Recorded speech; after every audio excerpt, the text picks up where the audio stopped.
I bet when I say to you traditional Christmas cookies, you think peanut butter blossoms, don't you? And you would be disappointed if you went to a cookie tray and you didn't see any peanut butter blossoms on that cookie tray. Well, today we're making that traditional peanut butter blossom cookie, one that if you don't make it, your family is going to be disappointed about. And did you know we can thank Freda Smith from Gibbonsburg, Ohio for this recipe.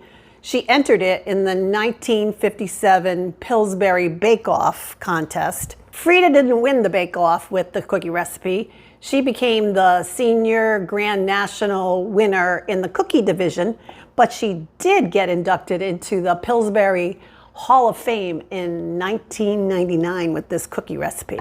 So that's an accomplishment. I wanted to share Freda's original recipe with you, so I went to the source, Pillsbury. And the recipe that I'm going to share today is Freda's original recipe with one modification. And that's that at some point, Pillsbury started to print the recipe with the addition of 2 tablespoons of milk.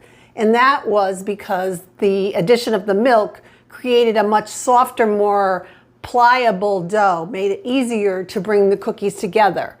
So it's your choice today whether you want to make this recipe with the 2 tablespoons of milk or do it like Freda did it and leave out the milk. You want to start by preheating your oven to 375 degrees Fahrenheit. We're starting with a half a cup of light brown sugar, a half a cup of granulated sugar, 1 stick of butter, unsalted butter, softened, into the bowl of my electric mixer.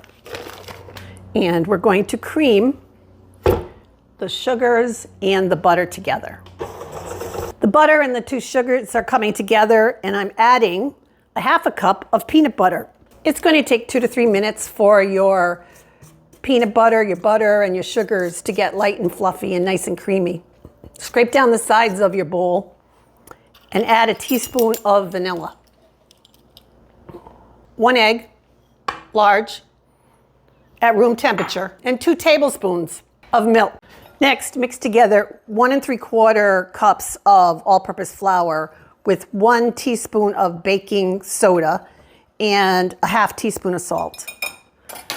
And add that to your peanut butter mixture, and then stir to combine. Take the time to scrape down your bowl throughout the combining process. You want to make sure that all the ingredients are really well combined, and you'll have a better cookie. Form it into about a 1-inch ball, roll it between your hands, roll it in some granulated sugar, and place on an ungreased cookie sheet. Take the time to make sure that all of your balls of dough are consistent in size. You'll have a better result in your baking if all of the cookies can cook for the same amount of time. You'll be able to fit 16 cookies to a sheet. And the ungreased cookie sheet, a tin one like this, works really nicely. It browns the bottom of your cookies very evenly. Place your cookies on the center rack of your 375 degrees Fahrenheit oven for 8 to 10 minutes. While your cookies are baking, you can remove the wrappers from your kisses. You'll need about 36.